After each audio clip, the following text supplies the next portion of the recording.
اس شرط ہے کوئی چلسی گلا بھی چلے آتے تسی بھی چلے ہو.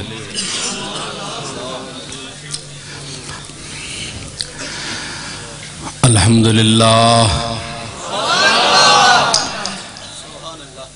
الحمدللہ وکفا وسلام علی عبادہ الذین اصطفا خصوصاً علی سید ولد آدم وخاتم الانبیاء وعلی آلہ المجتبى وعلى كمل اتباعه من الصدیقین والصالحین والشہداء. اما بعد فاعوذ باللہ من الشیطان الرجیم. بسم اللہ الرحمن الرحیم. هو الذي بعث في الأميين رسولا منهم يتلو عليهم آياته ويزكيهم ويعلمهم الكتاب والحكمة وإن كانوا من قبل لفي ضلال مبين وآخرين منهم لما يلحقوا بهم وهو العزيز الحكيم.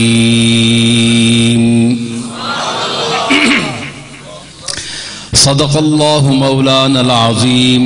إن الله وملائكته يصلون على النبي يا أيها الذين آمنوا صلوا عليه وسلموا تسليما.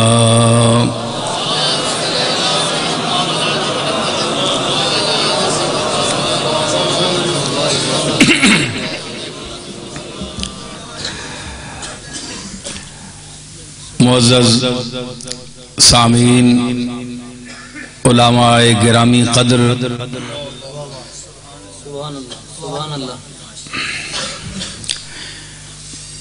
عیدگاہ شریف سے تشریف لائے ہوئے صاحبزادہ صاحب اور جملہ باذوق حاضرین و سامعین و ناظرین،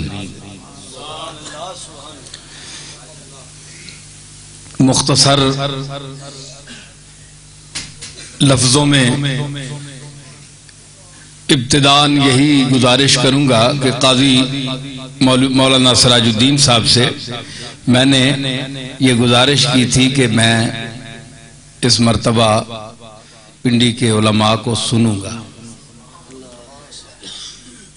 بلکہ میرا خیال ہے مولانا ابو بکر چشتی صاحب کا پروگرام تھا، وہ غالباً پہلے بول چکے ہیں، تو میں نے کہا تھا کہ ہم انہیں سنیں گے اور حضرات کو بھی سنیں گے، ہمیں بھی موقع دیں، مگر انہوں نے پھر یہاں آ کر اصرار کر دیا.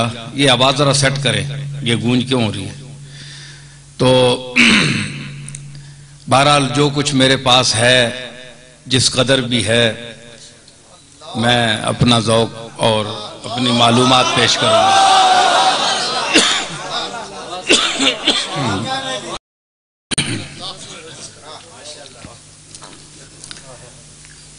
میں نے جو آیت کریمہ تلاوت کرنے کا شرف حاصل کیا ہے، اس میں خالق ارض و سماوات نے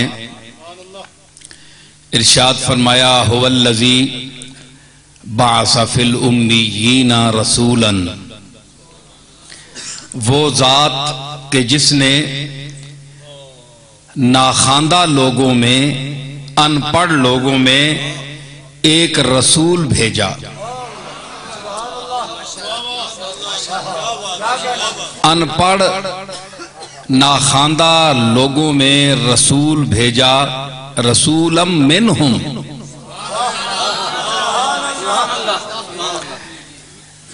ایک تو اس کا معنی یہ ہے کہ وہ ان کی جنس سے تھا، یعنی انسان تھا. منہم انسان کی شکل میں آیا، انسان کی صورت میں آیا، کوئی فرشتہ نہیں بھیجا، انسان بھیجا. منہم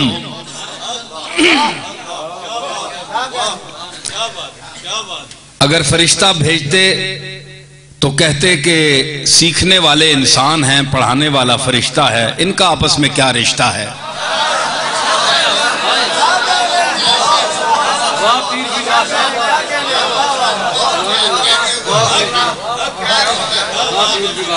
اگر پڑھانے والا فرشتہ ہوتا، فرشتہ بھیجتے، اور پڑھنے والے انسان ہوتے سامنے بیٹھے ہوئے، تو یہی عرب کہتے بھائی یہ کیسا اللہ ہے کہ انسانوں کے پڑھانے کے لیے فرشتہ بھیجا، بھلا انسان اور فرشتے کے مابین کیا رشتہ؟ اس لیے ہم نے رسولم منہم، انسانوں کے بھیس میں، انسانوں کی شکل میں،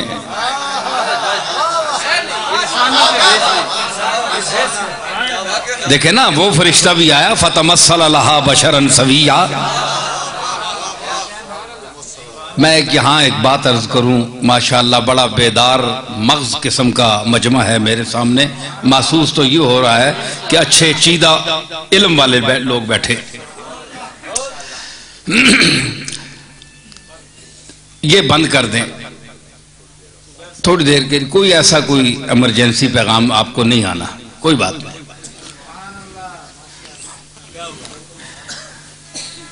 اکبر نے کہا تھا، اب ٹیلی فون بج رہے ہیں نا، 70 سال پہلے اس نے کہا تھا کہ امید چشم مروت کہاں رہی باقی،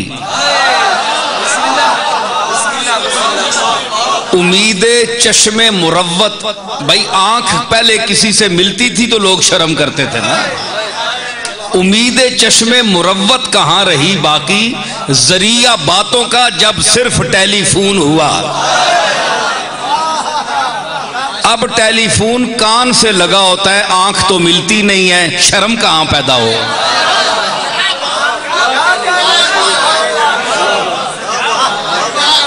پہلے لوگوں میں شرم و حیا اس لیے بھی تھا کہ ٹیلی فون نہیں تھے، آنکھیں ملتی تھی تو حیا پیدا ہو جاتی تھی۔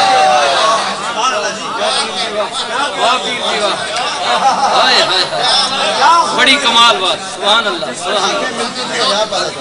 آنکھ ملتی تھی،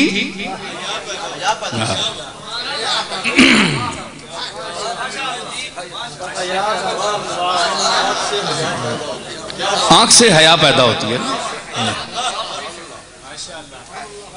دیکھیں نا قرآن نے فرمایا حور مقصورات فی الخیام، میں دلیل قرآن سے دے رہا ہوں اب اس حیا پر۔ حور مقصورات، مقصورات قصر کا معنی ہوتا ہے چھوٹی نگاہ، جن کی آنکھیں شرم و حیا کی وجہ سے اپنے بس دامن تک جھکی ہوئی ہوں گی، اوپر نہیں دیکھیں گی۔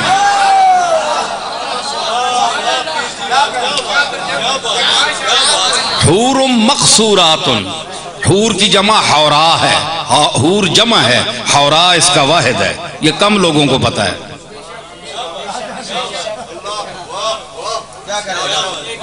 حور جمع ہے، واحد نہیں ہے، اس کا واحد حوراؤن ہے، صرف اس کو خواجہ میر درد نے شعر میں باندھا ہے صحیح، ورنہ سب حور ہی باندھتے ہیں، حور تو جمع ہے۔ اور حضرت ابو سعید ابو الخیر نے اس کو صحیح باندھا ہے، حورا بنظارہ نگارم سفزد۔ حورا کہتے ہیں عربی میں اس عورت کو جس کی آنکھیں موٹی ہوں، خوبصورت ہو، اس کو حوراؤن کہتے ہیں۔ اس کی جگہ حور عین، عین موٹی آنکھ والی عورتیں قرآن میں ہے۔ حور مقصورات، وہ عورتیں جو شرم و حیا کی وجہ سے اپنی آنکھیں اٹھاتی نہیں، پھاڑ پھاڑ کر نہیں دیتی جس طرح آج کل دیکھا جاتا ہے بازار میں۔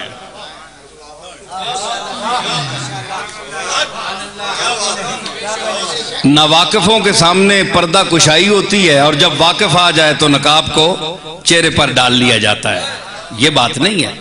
تو وہ حور مقصورات، چھوٹی نگاہ والی عورتیں جن کی حیا حد ادب سے آگے نہیں بڑھتی ان کی نظر،